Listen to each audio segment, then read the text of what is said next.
Jordan didn't get a lot of it, throws in that game, but how'd you feel like that offense executed the starting offense? I thought they did a good job. I mean, he had 3 throwaways, so he was really 5 for 7 in the football game. I thought we executed. Thought there were a few times where we took negatives. I mean, that we went back to our old ways a little bit. But the positive was we overcame them on 3rd down conversions. But when you face a good football team, having to convert a 3rd and 9, a 3rd and 13, you're not going to be very successful surviving in those molds. So I thought those guys did a good job overcoming the shortcomings there in the first 2 drives. And after those first 2 drives, I thought we got into a rhythm and we got rolling, and I thought we did a phenomenal job. Front left, Brendan. I was wondering if you could talk about the downfield blocking that occurred throughout the game, wide receivers, running back. There's one play where Jay Sean runs from about the line of scrimmage to go block for Keyshawn. Just that level of effort, is that what's required regularly for you guys? No, there's no question. I mean, I believe that was asked in here, what we were looking for, and that was it, the effort, right? When you play football is not very difficult. If you own the ball, if you don't get penalties, if you just do your job and you play harder than the opponent, you're gonna win a lot of games. Just those things. And a lot of those things don't take any talent. And, we struggled doing a lot of those things early in the year. And you've noticed, a trend in an upward direction in those categories, and then you have success. I mean, it's not a secret. We put the goals up on the board for a reason, and we achieved every one of our goals this week. First time we've done that since we've been here, and you see what happens. Chris, front one. How did Chubba Purdy do with handling in-game experience compared to last year when he was kind of thrown in the fire? Completely different person. Last year he shows up and it's like, hey, true freshman that has no practice, you're starting. That's literally it. I mean, you had a week and a half of practice, you got hurt, and then you come back and you're playing a game on the road. So this year he was out there, we had RPOs called, we had a run game check for him, and we didn't change the offense at all. He went out there and we said we wanted to play football with him at quarterback, and he let us down, and he made the right decisions. I mean, there was a couple plays in there that are probably half dozen in one, half dozen in the other, and my half dozen were in the other, and his half dozen were in his. And we want to just get on the same page there. But for the most part, I mean, that guy went out there and he was calm. And that's what you look for when you look for a quarterback. You look for, are they calm or are they panicked when things happen? And you could see a calmness about him that was not there last year when he played. Front right, Andre. When you look at Clemson defensively and, just the balance they have and the challenge that you guys are facing, where that defensive front especially, can you talk about what would you feel is their biggest strength, why are they as good as they are overall? Yeah, their biggest strength is they have really good players. That would be a strength for sure, is their talent level is high. I mean, there's a reason they're a top 5 offense in the country, and then they got one of the best defensive coordinators and the best defensive staffs in the country that have been there. It's hard on defense specifically to be new, right? But when you have a defense that has been there for 5, 6, 7, 8, 9, 10, 11, 12 years, and you're in that system, that's all those defensive guys know. So it allows their defensive coordinator to be extremely aggressive. It allows him to be different in every single game. You're not going to put on the game and say, oh, this is what Clemson does defensively. You're going to say, holy cow, every week they have a specific plan for who they play. And that is not how most defenses play. Most defenses have an identity of who they are. Their identity is they're going to get after you. How they do that is going to be based off of who you are, and it's going to be completely different every week. And it's a testament to the ability to establish their program, recruit the players they wanted to recruit, and then be able to keep the same system there so those players could have a mastery of the system. And that's why they're one of the top defenses in the country, is you get to combine all that stuff into one, and it's a pretty good meal. Middle right, Ira. And then following up on Chubba, how pleased were you with that whole younger group? I mean, the fact that they were able to execute drives and put the ball in the end zone. Yeah, I mean, I was pleased, and just as much about that is you get into a live setting, and I mean, I talked about it last week, but I challenged the guys, right? Can we not get a pre-snap penalty? Just one game, right? And you put those young guys in, and you're making checks, and their defensive line was still shifting. And the fact that their D-line would make a move call, and we didn't jump off sides. The fact that we would make a check, and we didn't panic. Those are the things that you want to see the young guys go in and execute. And those are the things that we did go in there and we did execute. And we didn't take those negatives. We didn't get penalties. They just went out there and they ran the offense and they were calm, cool, and collective. And that's what you want when you see young guys on the field. You want to see who panics and who doesn't have that sense of panic when they're in the football game. Who just says, okay, I know what I'm doing. Let's go play. So I was really pleased with how our young guys played. Brendan?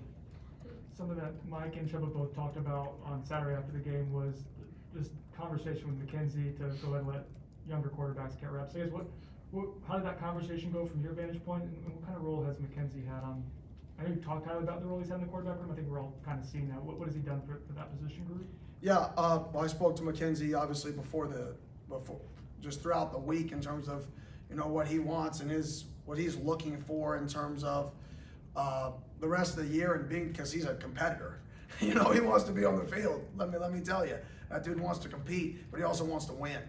And when he talked about wanting to let those guys get an opportunity if the opportunity came about, that's what he wanted. He wanted to see those guys succeed, and that's just a testament to the person he is and what he's about and what he's done for the QB room is, he's just shown up and been himself. He's not out there trying to be coach. He's not out there trying to be mentor. He's just going out there and being Mackenzie Milton. And I've said it before, but he's got a unique and special aura about himself that whether he is the starting quarterback or whether he's not on the field, people are going to gravitate to him. People are going to learn and listen to him because of everything he's accomplished in college football, and he deserves that. The fact that he's battled back, had that success, battled back, and got to the position he is right now, he deserves all that success, and I'm glad we have him because our guys are learning a lot from him. Andre? In light of everything said about the Clemson defense, obviously this can apply to any defense, but in particular with them, how Mike talked about the importance of when you have that window to hit a big play, how important that's been, for teams you've seen, other teams have been able to do it this year, but for their team, going into this matchup, just how important that's going to be. That's critical. When you face a good defense, one of the things that make them really good is they tackle well. I mean, if you watch the film, they don't miss tackles. It sounds like a fundamental and boring, but you get on the free safety at 9 yards deep and you gain 9 yards. Some teams you get on the free safety at 9 yards deep and you score. Clemson, you get on the safety at 9 yards deep and it's a 9-yard gain. And you got to do that 7 more times. And that's not easy to do versus a good team. So when we get those opportunities to win those one-on-ones, we've got to win some, whether that's the passing game or the running game. We've got to make people miss, and we have to be explosive because they're an opportunistic defense as well. And because they're so aggressive, you're not just going to be able to methodically move the ball down the field because they're going to get you at a point. He's a good coach. He's going to call something that attacks. And if you're not as explosive offensively as he is defensively, you're going to find yourself behind the chains a lot. So you've got to be able to match that aggressiveness with your own aggressiveness and create those explosive plays. Corey? Right Kenny, side. as a play caller, how challenging is it? You talk about Venables will go from week to week. It's hard to pigeonhole what they're trying to do. Have they played an offense kind of like yours? It's whatever it is, 13th in the country in rushing and has such a mobile quarterback. Can you take something from that? How do you plan for a defense that's always changing? I think it goes back to do what you do. I think you can't get as caught up. Everybody knows if you watch us play, we'll be in 13 and 3-back. Then we're in spread one game. Then we're in quads another game. We're very similar to what he is defensively, offensively. We pretty much change every week in terms of what we look like, pretty drastically. And so I think it's kind of the game within the game in terms of what we believe he's going to do to stop us based off of all the prior tape we have, based off what you said. Is it a team that ran the ball well? Is it a team that is a shot team? Is it a team that throws perimeter screens? Is it a team that has a quarterback that's mobile, right? Taking all those pieces, and then you have to combine that with the defensive personnel, who they have. Are they going to be 4 down or 3 down? Well, who's playing for them? Who's not playing for them? Who's available? So there's so many variables that go in to putting that, what do we think this multiple defensive coordinator is going to do? And you've got to create a plan that has a coverall, right, to prevent the negatives, because everything that they do is based off creating the negative. It's about being explosive defensively. If you can remove the explosive plays defensively, you can stay in good down and distances and you can move the ball. So what can we do to prevent their explosive plays? and try to create our own. That's what we're looking for. Ira? Obviously, Clemson's a different level defense, different venue, but do you think you guys can take much from being able to execute on the road in North Carolina the way you guys did, offensively? I think it definitely breeds some confidence, that, our guys know we're capable. They know that when we got 11 dudes doing the right thing, when we stay in good down and distances, when we own the football, we can be pretty good, right? But at the same token, we also know if we don't do those things, we can be really bad. And that's what I told them in the meeting yesterday. And I do believe that confidence of going on the road and executing that is a positive. But I do think it's going to be, that was a rainy game where, it was a sellout crowd that didn't end up being a sellout crowd, right? The capacity was probably 60% when we were there. This is going to be the first time really since we've been here, we've gone on the road in a hostile environment where it's loud as get out, right? And we're going to have to do a phenomenal job communicating, right? All being on the same page in a loud, hostile environment. I think this is going to be the first time we're really tested in terms of how disciplined we can be. Aswan, back right? I think they won 6 straight conference titles. They won 2 national titles over that sort of span. The things that happened last year with the cancellation of the game, some of the comments Dabo Sweeney made about this program. As a competitor, are you allowed to keep that stuff in the back of your mind during preparation, or is that stuff that you guys don't want to? Oh, I don't care. I just want to go be the very best we can be. And that's you're like, oh, that's not true. Well, it is. Like, we're trying to be the very best version of ourselves we can possibly be. And Coach talks about it all the time, and sometimes when you hear things over and over again, right, you just kind of, when somebody tells you clean your room 97 times, you're like, oh, yeah, I know, clean my room, right? Whatever that looks like. You kind of hear things over and over again, and it becomes boring. Well, that's a loser's thing. Winners wake up and they say, okay, I want to be the best version of myself. Well, let me live it. Because it's really easy just to hear it, and let it go by. And that was what I challenged the offense with yesterday after practice. I said, you hear Coach say it every day.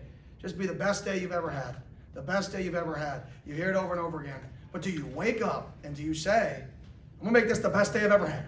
And just get better. And just get better. And just get better. And just get better. And that is our goal. That's our goal. Every single day we wake up in this program is just get better. Get a little bit better at something, whatever it is. Brendan, front left. In this past month, I think you guys are leading the country in rushing yards or yards per carry. Cool.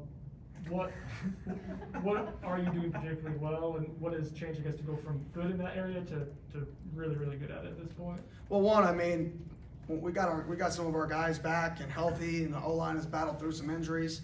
And then obviously Jordan back there posing that threat is obviously a dynamic player in that position.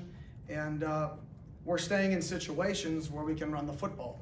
Early in the season, 2nd and 25 is not really a rundown, right, for most teams. Well, we're not getting those penalties anymore. We're staying in good situations. We're not taking negatives, so it's allowing us to run the football more. And then when you combine that with, getting our guys healthy and that we had prepared going into the season, that's what I felt like we should have looked like. And if you look back at our offenses dating back to Memphis and all the way back, we're going to run the ball, and we're going to run the ball well. That's a staple of what we do, right? And it's good that it's finally, I didn't know that stat. I'm not much of like a, national stat guy. I just try to, see what we can do to be better. So that's good though. It's cool. I'm going to put it out in recruiting. Right? Hear that? #1 running back place in America. Front right, Kurt. You talked about discipline. I don't have in front of me, I guess, the breakdown of offensive versus defensive penalties, but I know as a team, it's 4 straight weeks of 5 or less. I guess, how encouraged have you been by the growth there? It seems like it was pretty drastic improvement. Yeah, losing sucks. And when you realize that if you jump off sides and get penalties over and over again, you're not going to win. And we can say the refs out there made the difference. No, our guys realize if you want to win, you got to play discipline. It's that simple. They were fed up with it. Jordan Travis says in his interview all the time, we were fed up. They're fed up with playing that style of football, and they made a decision to make a change. They made a change, and it's not a change we made, it's a change they made. They made it as a football team, they made it as players, and we had 1 penalty. It was for an illegal offensive pass interference on a rub concept designed, and we got to do a little bit better job coaching just the release path so we don't get that called again. But that's a small fundamental that we got to improve on. It wasn't really, in my mind, a bad penalty. It was a coachable penalty, which are different. So it's been a real positive for us. Ira. LT kind of looked like the old LT, maybe, I don't know if it's been there all year, but he hasn't get the opportunities, but how good is that seeing? Can he be a factor? I know you guys have other really good running backs, but can he be more of a factor in the second half? I definitely think so. I mean, he had a little nagging stuff earlier in the year, but he's so explosive that you want to get those explosive playmakers in the football. So I definitely think that's a guy who could have an elevated role as the towards the end of the year, and that's a guy who is a playmaker and is dynamic with the ball. We just got to find ways to get him the football in those explosive positions. Okay, thanks, you. Thank y'all. I appreciate it.